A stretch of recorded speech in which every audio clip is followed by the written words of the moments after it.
Pliesne a kvasinky môžu spôsobiť mnoho problémov aj v oblasti ženských orgánov. O tom, aké riešenia nám ponúka príroda, sa dnes budeme rozprávať s mojím pravidelným hosťom, aromaterapeutom pánom Karlom Hádkom. Dobrý deň. Dobrý den. Pán Hádek, ako je to so ženskou intimnou hygienou? Ako nám môže pomôcť aromaterapia?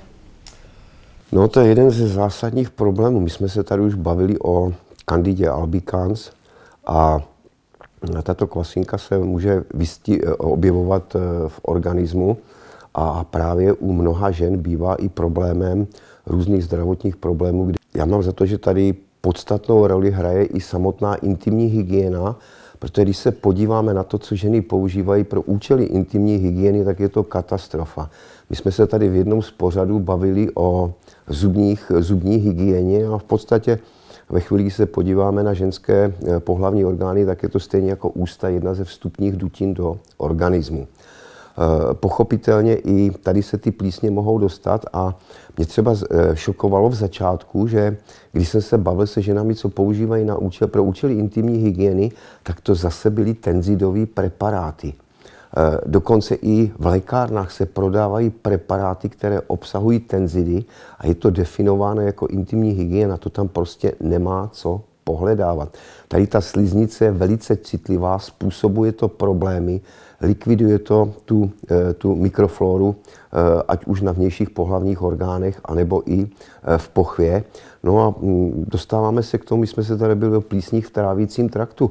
Jedním z takových aspektů těchto onemocnění je, že plísně opouští organismus anální otvorem a vzdálenost od análního otvoru ke vstupu do pochvy pro ty plísně není nepřekonatelnou překážkou, spíše bych řekl příjemnou procházkou. Takže tady může docházet k permanentní reinfekci a pokud má někdo tyto problémy a nevyřeší plísně v trávícím traktu, potom nemá šanci, aby vyléčil ty problémy, které má v oblasti pohlavních orgánů. Ide vlastne o také celkové zamorenie organizmu týmito pliesňami. Treba sa ich zbaviť globálne. Tady vidím jako zásadní problém a to je víceméně to utvoření společnosti, že tady o tom nikdo nerad mluví, že jo. Když má zánět za něchtem a když má někde nějakou vyrážku, tak není problém, ale o těch pohlavních orgánech lidi neradí mluví. A mě tady to šokovalo, že přicházeli lidi na kurzy, jestli bych jim nějakým způsobem nepomohl.